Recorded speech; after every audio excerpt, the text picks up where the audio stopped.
There is so much data, not just about how much more unpaid care women are saddled with, but how that unpaid care directly subsidizes men's careers.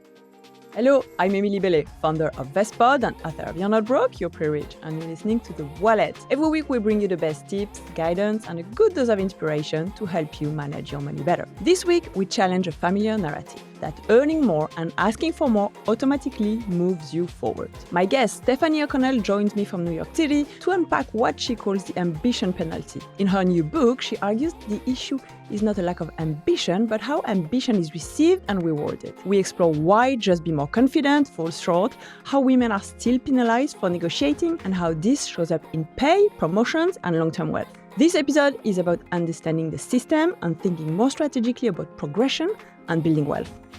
As always, this episode and the content available on Vestpod.com are for educational purposes only and does not constitute financial advice. It's fantastic. I'm super happy to have you today. And maybe as a little warm-up question, I'd love you to introduce yourself in a few words, what you do, and of course, talk a little bit about your upcoming book. My name is Stefanie O'Connell. I'm the author of the book, The Ambition Penalty, How Corporate Culture Tells Women to Step Up and then pushes them down, which was really inspired by my background in reporting on money and women's experiences in personal finance and wealth building, certainly in the workplace.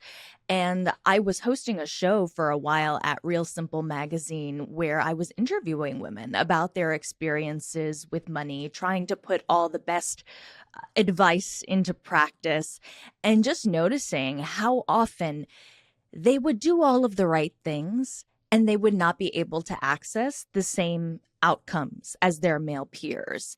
And they didn't necessarily always get the kinds of results that they were promised when they did those right things. And digging deeper into why that was happening really became the inspiration for this book. Oh my God, we definitely need to talk about that. Earning, asking for more, and what backfires for women. So your book, The Ambition Penalty, challenges the idea that women just need to be more confident and more ambitious. What are we getting wrong about ambition? Well, I'm a very ambitious person. I'm a pretty confident person, and most of the women I speak to are as well.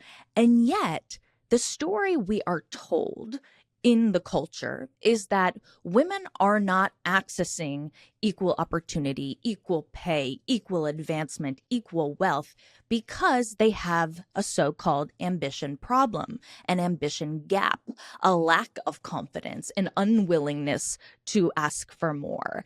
And I really couldn't square that story, certainly with what I was reporting on. But what happened was I thought, okay, maybe it's just that I'm self-selecting into this group of people who are very ambitious. Is it just me?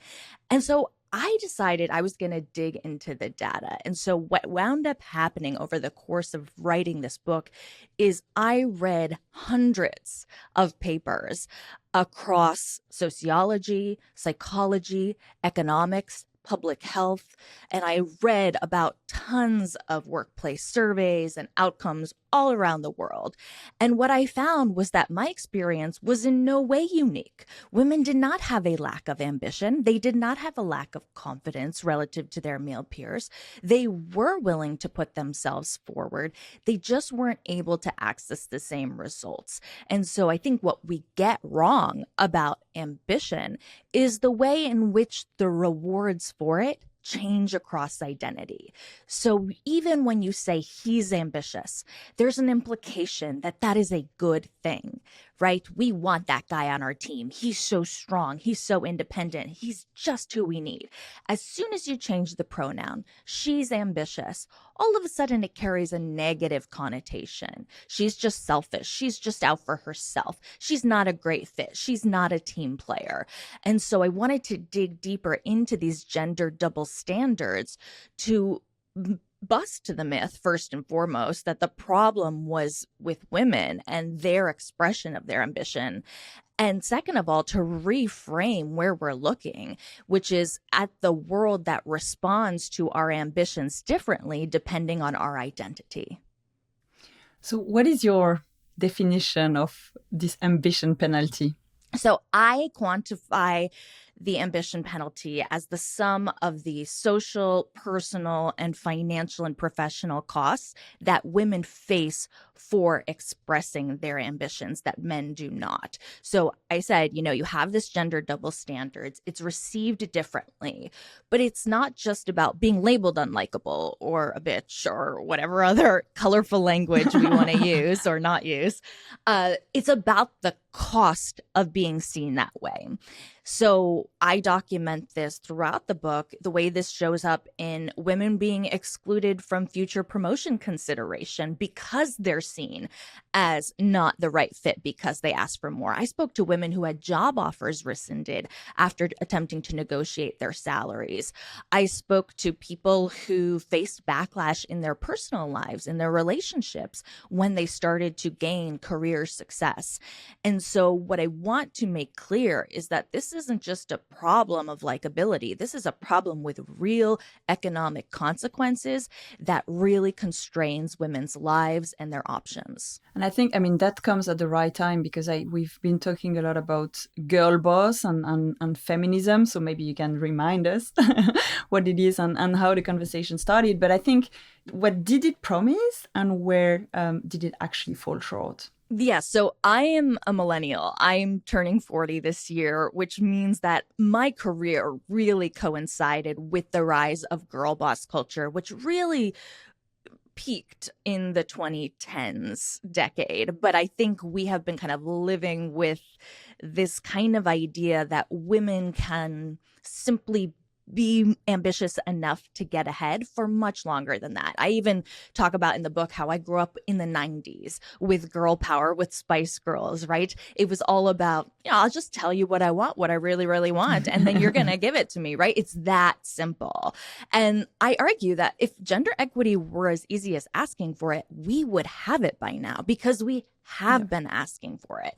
And so this kind of girl boss vision of women's empowerment really relied on this idea that if you were willing to do the asking and you were willing to claim your ambitions and you were willing to work hard and put in the effort, well, then you would be able to access the same rewards, the same pay, the same opportunities, the same promotions. And it was really interesting right now because I feel like for the last 5 years, especially during COVID, there has been a reckoning with the falsehoods behind that myth, right? People who grew up on these ideas, like myself, are aging into midlife, facing the same stalled outcomes as their predecessors, struggling with the same burnout, struggling with the same pay gap, struggling with all of the things as the women who came before us, even though we were more educated, even though we were confident, even though we were doing all of these right things. And so what's interesting now is that there has been this backlash to the girl boss, but very recently, these ideas are starting to bubble up again. The promise that, it's just a matter of not being willing to hustle hard. And that's what's standing in women's way. And be in the office, right? And not work from home and, not prioritize parenthood, all of these myths and misconceptions. And one of the things that I wasn't planning to do in the book when I started writing it, I always knew I was going to interrogate girl boss culture, but I didn't know I was going to interrogate the response to it, which has really been the kind of lean out idea of feminism, which is instead of trying to double down and work harder and grind, there has been this kind of pendulum swing away from saying, well, I'm just going to give up my ambition altogether and that will solve all of my problems. The best example of this is in the trad wife trends that promise women they're just going to be able to access the freedom and the rest and the security they've always wanted if they just, put all of their ambitions into being a man, relying on a man. And what I didn't realize when I started writing was how big that trend would get. And so I wind up structuring the book from starting with the girl boss, ending with the trad wife, and really connecting the dots between how those two ideologies share the same fundamental flaw, which is the idea that a woman's greatest obstacle to rest, security, freedom, empowerment is herself. They have different visions of what those obstacles are, right? The girl boss is telling you the obstacle is you. Just be more confident, lean in, ask for more. And the trad wife is saying the obstacle is still you, but just be more submissive, feminine, and, don't ask for anything. But they're both fundamentally based on this idea that the obstacle is still you and not the ways in which the world around you responds to you differently, even when you practice the same behaviors or have the same ambition or, have the same everything. Like when you have a system where you put in the same input and you get different outputs, that's not an input problem. It's an output problem. Like something is happening here. So the book is really about what's happening there in the middle to produce such drastically different results. That's so interesting. And if we just look for a moment at maybe negotiation, I think typical advice is ask for more, just give this crazy number and you're going to get your salary raise. Why does just this very simple, just ask for more, not work the same way for women? So I want to make very clear that I am not anti-negotiation. I'm not against asking for more. What I'm against is, as you alluded to in your question, the idea that equal opportunity and pay is as easy as asking for it. Because what we see in the research is that when men ask for more, they're more likely to have their requests for more pay granted. And not only are women less likely than men to have their requests granted, but they're also more penalized for asking in the first place. So I spoke to women, as I mentioned, a woman who had her job offer rescinded when she negotiated her salary. I spoke to many women who had that experience. And one of the things they said to me was, my whole life, I've been told that the worst they can say is no. And so when they face this kind of retaliation, they were completely blindsided and they wound up blaming themselves because they thought it was just them. And to me, this is the worst possible scenario.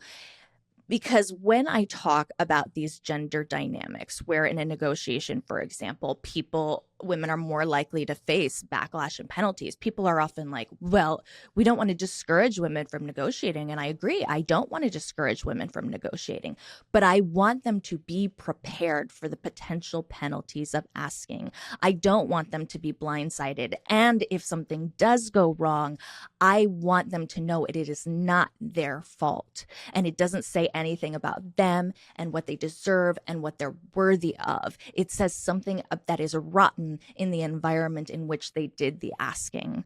And so that I think is really, really critical, because I think what this self-blame really does is really double down on that message that the problem is always you. And if the problem is always you, not only are you going to be trapped in a cycle of like, ask for more, ask for less, to be more ambitious, but you're not ambitious enough, right? Not only are you going to be chasing yourself in this cycle of doom loop forever, but then that message is also being reinforced in the world around you. So there's really fascinating research that shows the more people believe that the reason women do not have access to equitable pay, the more biased they are against women on all aspects of everything, and the less likely they are to support meaningful policies and legislation that are actually proven to reduce gender gaps. So it increases gender stereotyping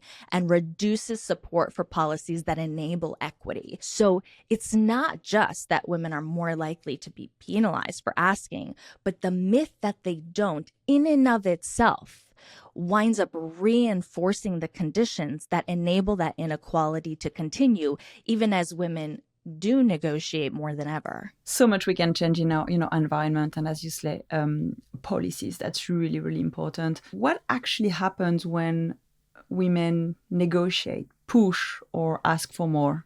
So oftentimes you will see, first of all, there are times where a negotiation can go fine, right? It is at the end of the day something I think people should still be doing. But like I said, I don't want them to be blindsided. I want them to know that, the response you get can change depending on your identity. And so some of the ways that this shows up in terms of how responses change across identity is to speak not just to gender, but to race. There is a really interesting study that found among Black job seekers, those who asked for more were more likely to be seen as asking for more than their white counterparts, even when they were asking for the same amount of money. And then they were also less likely to be offered the same starting salary. So for every time they initiated a new ask, the starting salary they wound up being offered got lower. And so again, you're seeing these kinds of penalties play out not just across gender lines, but across racial lines. And I think the way to think about this is really driven by a perception of what power looks like in our culture, in our workplaces, and whose identity aligns with those perceptions of power. When people think the word boss, for example, they automatically think male, probably overwhelmingly white, just because that is the way. Those are the people who are in charge in our culture. But of course, we know that that's not because of merit. It's because of a very long history of discrimination and exclusion. And yet, even knowing that, we have these still implicit biases of automatically thinking, oh, well, leadership, ambition, assertiveness, that is a quote unquote masculine trait. And so when men express it, they are more likely to be rewarded for it and get the promotion and get the pay raise. And for these other identities, like women, like people of color who have been historically underrepresented, we think, why are they acting in these ways that are aligned with leadership? They're supposed to be supporting the people in leadership. And so what our asks do when we make them is they challenge the status quo of what power and leadership, quote unquote, should look like. And it's really the threat to the status quo that triggers the backlash, whether it's a lower starting salary offer, whether it's having job offers withdrawn altogether, whether it's maybe getting the job, but then being considered difficult to work with. And so you're not really being mentored in the same way, or you're not going to be offered the promotion the next time it comes up. And I want to be very clear that these single moments of discrimination in a moment of a negotiation compound over the course of a career. So you start at the entry level, and then every single time you have an opportunity, a promotion, a pay raise, you have these kinds of dynamics playing out. And with just a small amount of gender bias over the course of a 40-year career path, that really changes how the distribution of power and pay plays out in the long term. So there's a great paper in the book that I cite. I think they tried to simulate, what they did is simulate what happens when a man and a woman enter a workplace at the exact same time, and they hold every other metric constant, performance, willingness to ask. But what they do is they just introduce a 3% gender bias on metrics of evaluation. So men get 3% more credit. Women are 3% more likely to be overlooked. Women are 3% more likely to be penalized when they do ask. By undervaluing women's performance by just 3%, a woman employee who starts in an entry-level position would need 17 performance review cycles to get to the executive level, while her male counterpart starting at the same level would only need 8 performance reviews. She would have had to have successfully completed over 200 projects, while he would have had to have completed successfully fewer than half as many.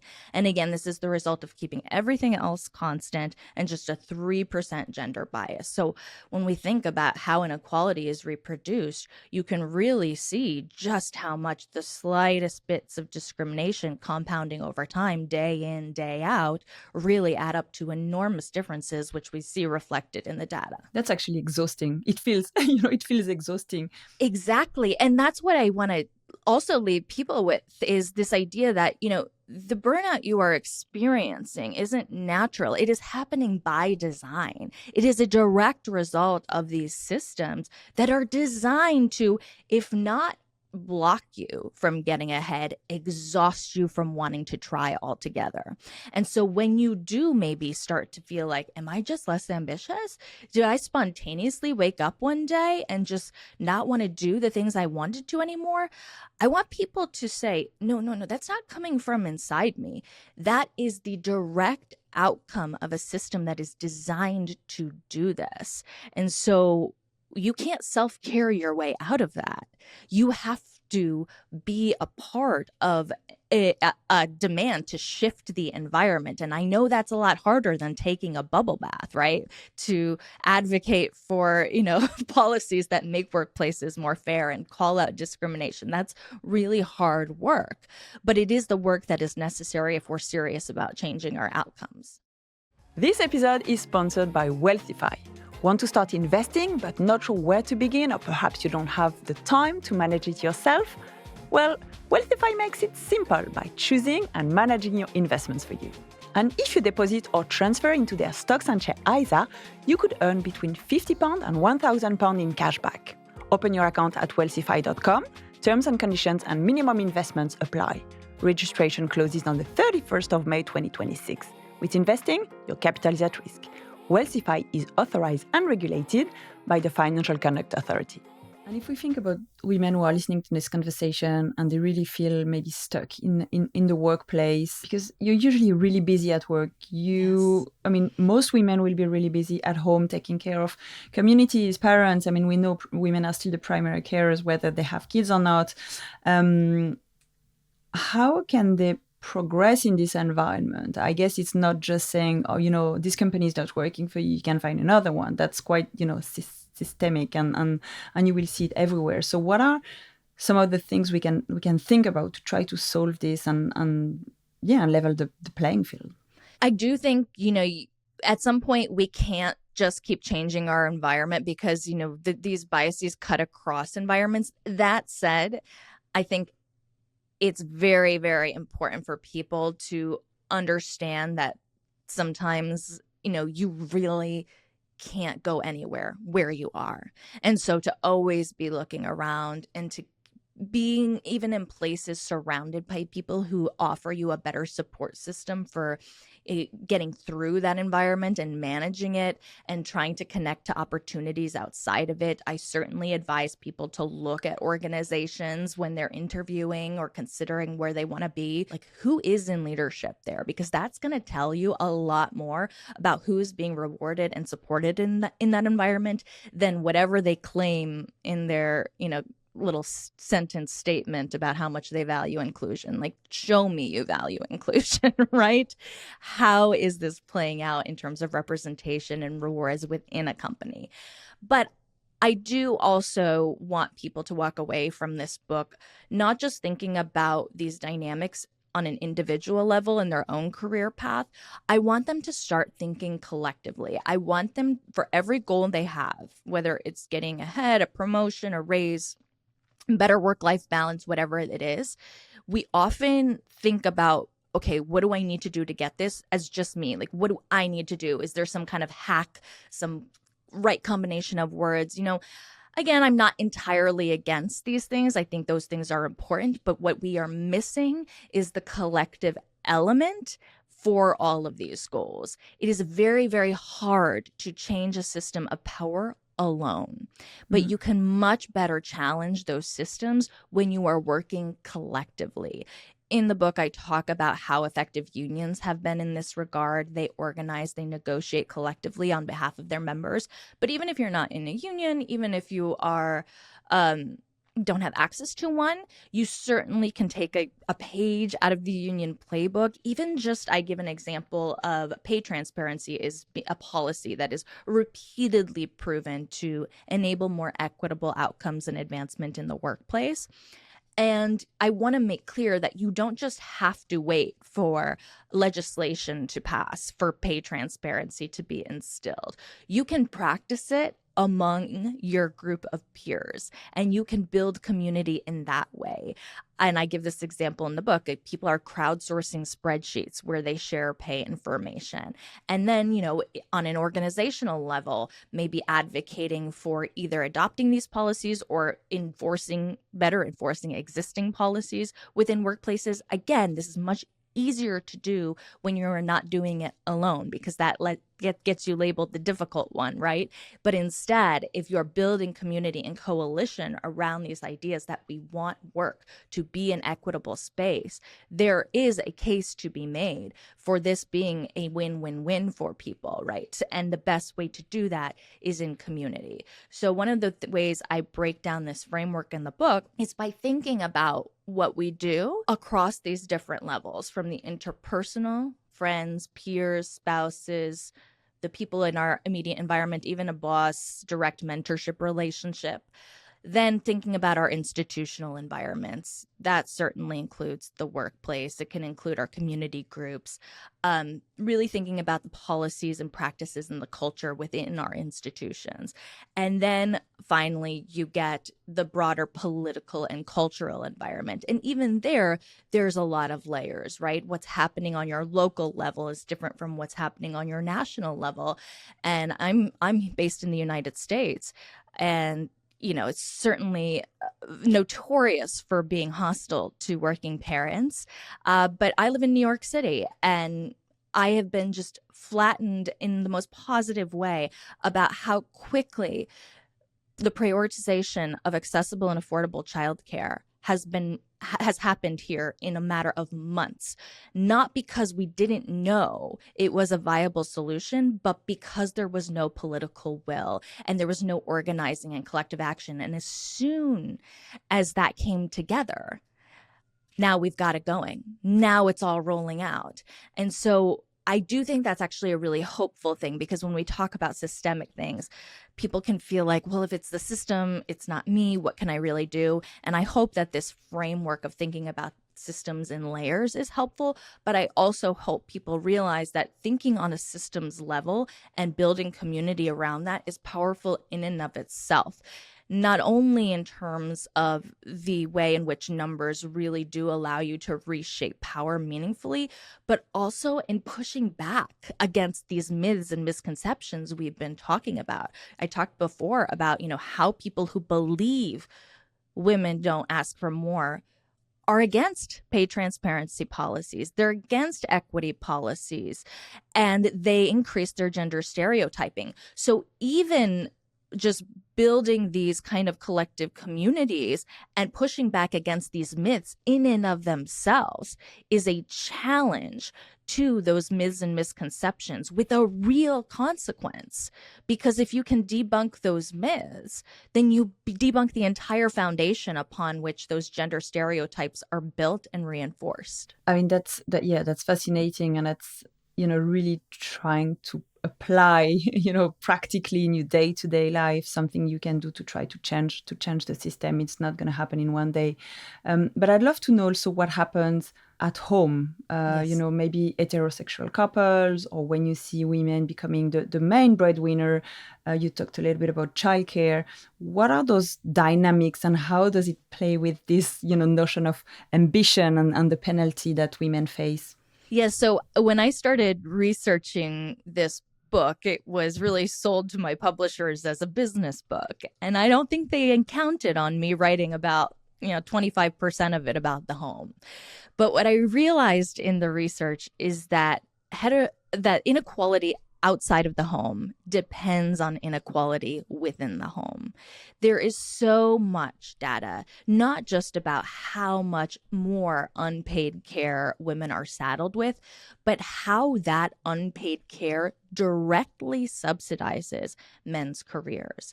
So it's not just that you're having less time, you are burdened with more responsibility.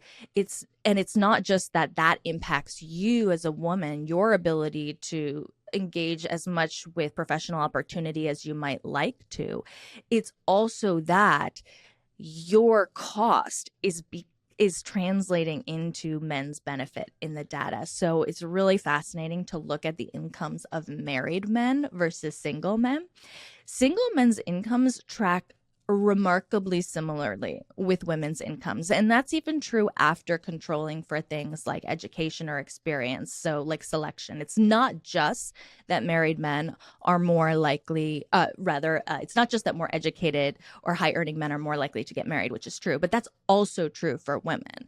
What happens though is that when women get married, their ability to fully capitalize on that greater education and their experience and ambition is really hampered by the extent to which inequality in the home really falls on them. And men, by contrast, wind up receiving this enormous career boost. And that isn't just about stereotypes and norms, for example, in parenting, where fathers are seen as more committed, they're seen as more worthy of opportunity, more in need of support, and mothers are seen as less committed and less competent, and for some reason, less in need of support, even though they make money and they're providing most of the childcare. It's just wild how these stereotypes are still so strong when they don't make any sense. But it also just plays out in the home itself. When someone's career gets prioritized, it's overwhelmingly men's, even when they don't make more money. But because of the way these dynamics really play out in the home, and I wanted to interview women about that too. And I spoke to women who were very successful. They would often be making more money than their partners. And then they would face backlash at home, much like they face backlash from their bosses in the workplace. So sometimes their partners would completely withdraw from the relationship. They would just kind of be chronically grumpy all of the time. If the women had a work commitment, let's say a business trip, it would suddenly become a huge rupture in the relationship. And I spoke to women whose partners threatened them. They said, if you go on that trip, don't bother coming back. Or how could I be expected to take care of my own children? Not in those terms, but that's essentially what they're saying. And then becoming so disruptive that the trip isn't even worthwhile. And these kinds of dynamics come up again and again, to the extent that sometimes this results in violence. It results in emotional abuse. It results in physical abuse. I was shocked that this comes up in the data, that women who are the primary earners in heterosexual relationships are more likely to experience abuse, both physical and emotional. And I do think that those dynamics are completely overlooked when we talk about not just what shapes household inequality, but what makes it so hard to shift. There is this idea that, well, it's just like the workplace. If you just ask the right way, if you just make him a list, if you just set the boundary, it's that easy. And it's just not. It's not in women's experiences. It's not in the data.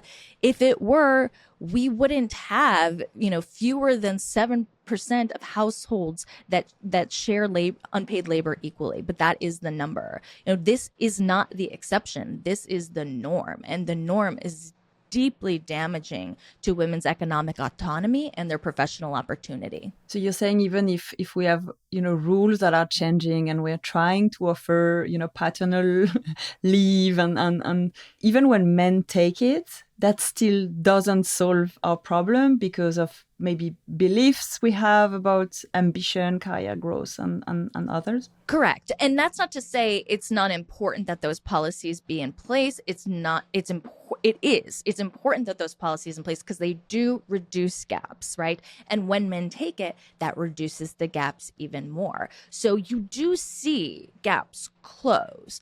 But the reason you see gender gaps in every country in the world, no matter how quote unquote progressive, no matter how much of a social safety net there is because you have to operate at every single level. As I said, there's the interpersonal, there's the institutional, and then there's the political and cultural. So if you have policies, let's say you have a a policy in a workplace that enables paternity leave. Okay, that's an organizational policy. But what's the culture in the workplace? Is the culture that if men take it, then they are also hindered from advancement in the future, right? Are they then seen as not committed? And one of the most fascinating papers, I think, in the book is a paper that looks at what happens when you have a parental leave policy in place for men. You have all the structural supports. What determines whether men utilize the paternity leave policy or not is not what they want. It's not what their partners want. It's what they see other men around them doing. And that, to me, speaks to why this is both so maddening, but also hopeful, because there is really nothing structural in that other than a value system that prioritizes men's status comparing to one another over their partner's well-being or their child's needs, that stands in the way of changing that, right? There really is no meaningful barrier, but you have this attitude barrier that is so stubborn. And that is something that I think we really need to reckon with, because I see a lot of the time, particularly as someone who's in the United States, where we really don't have any policies to facilitate these things, there is kind of this letting men off the hook. They say, well, the problem is we just don't have these policies. But the reason I talk about these things globally is like, yeah, the policies matter, but they are not enough. You have to change the idea in and of itself that what it looks like to care or provide is not to be a man or to be a woman, just like in the same way what it looks like to have power and to be a leader is not to be a man or a woman, right? These are human qualities, and we should all be able to access them, and that shouldn't differ depending on our identity. Yeah, that is true. And it's going back to this collective also, an identity and doing it together, men and women together. What does ambition look like when it's not defined by hustle culture? So I'd like to say, ambition is not a job title. It's not an amount of money in a bank account. It's not a number of hours worked or a productivity hack. There's this obsession with the idea that to be ambitious is to be up at 5 a.m., to take an ice bath, especially in the men's manosphere culture, right? It's like this glorification of a kind of unnecessary pain. But I don't think ambition is productivity. Ambition is just that desire to do the things you want to do, to live in alignment with your values and to be seen and valued for it.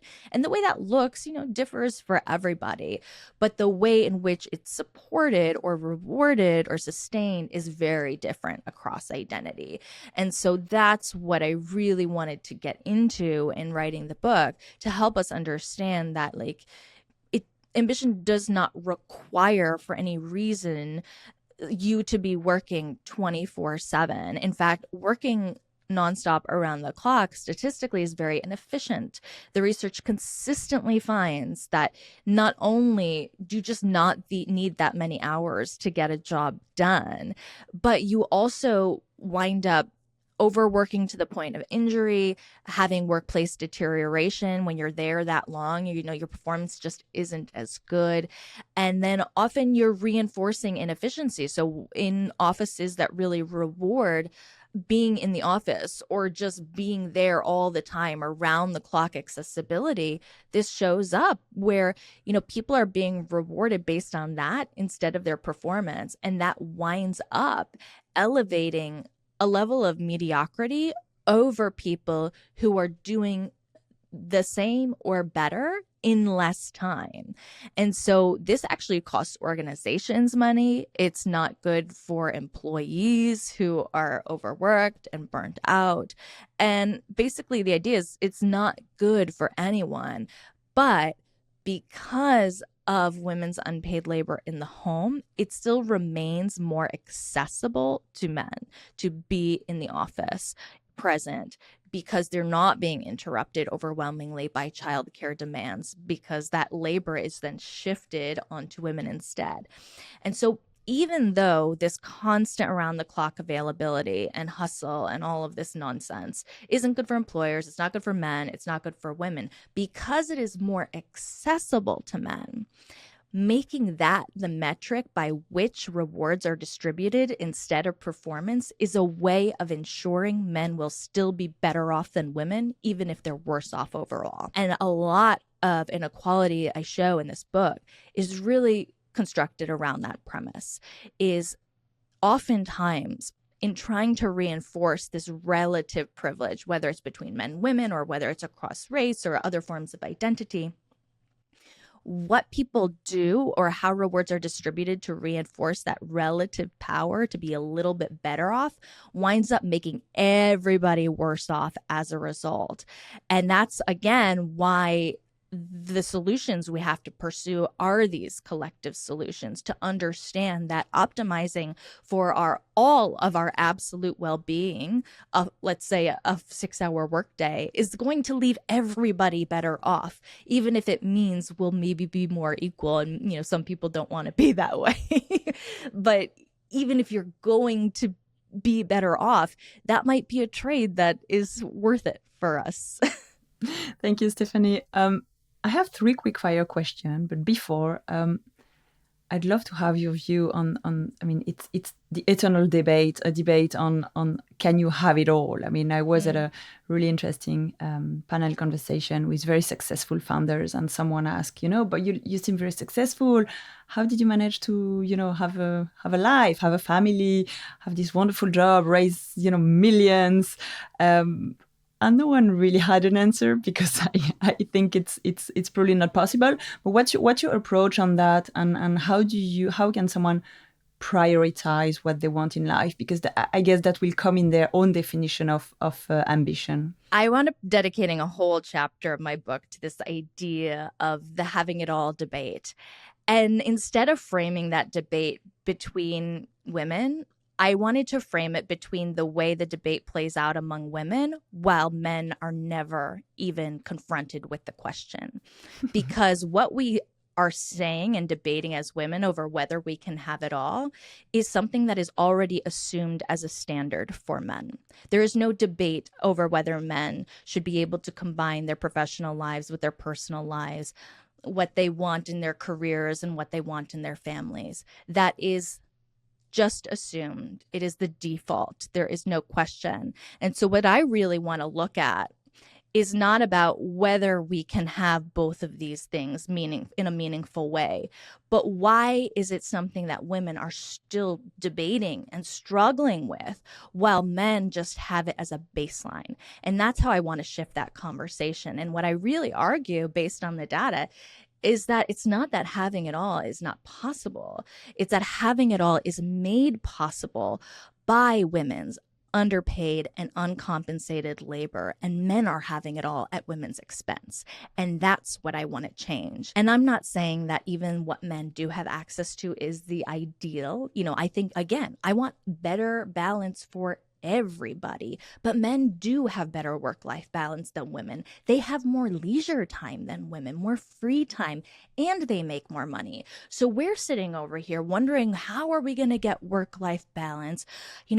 If we want to be able to take a nap someday, I guess we just have to check out of our careers. Meanwhile, men aren't giving up any of that professional power, any of that pay, any of that access to leadership, and they're still getting more time to rest and relax and enjoy the benefits of parenthood and everything they have in their personal lives.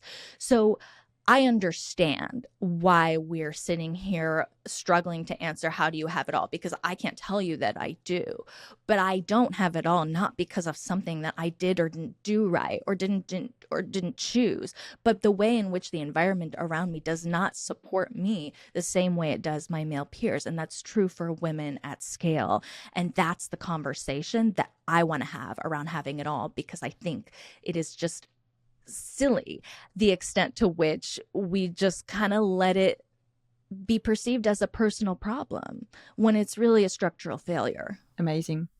3 quick fire questions. What's the biggest myth about ambitious women? The biggest myth about ambitious women is that they suddenly wake up and aren't ambitious anymore. instead of recognizing that women's ambition is systematically undersupported, damaged, and penalized every single day. And that creates real consequences to how they're able to lay claim to it.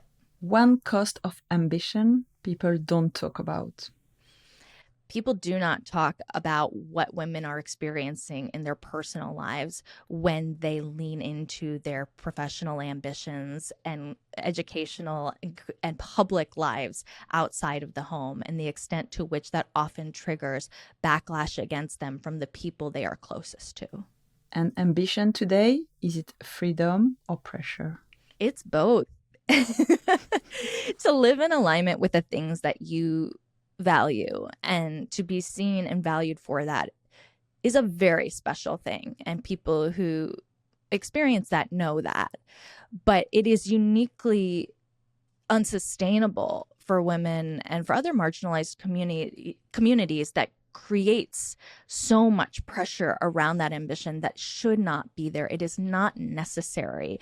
And it's stifling not only our own ability to thrive, but our ability to create a world that works better for everyone.